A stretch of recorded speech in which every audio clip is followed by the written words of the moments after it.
at Mud Nats 2023, and if you couldn't tell by the name, there's a little bit of mud involved. This is the 20th anniversary of the High Lifter Mud Nationals. We have a lot of custom builds, some outrageous builds. If you want to see the craziest builds in the industry, this is the place to be.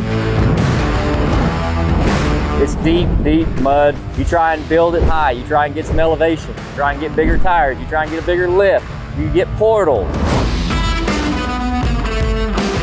Everyone's got audio on their rigs. The best way to do that is have element ready off-road audio. Rockford's on a ton of the builds. It's like mobile DJs cruising around the park.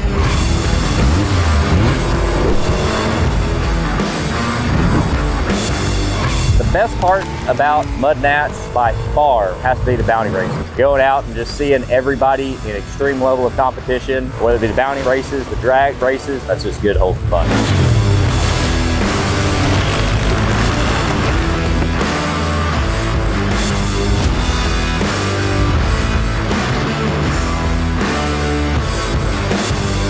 Rockford's an awesome partner. We've got Rockford Fosgate audio factory installed on all of our RZR models now. We also have a brand new audio roof, so it's a really good way to keep the party going while you're in the thick stuff.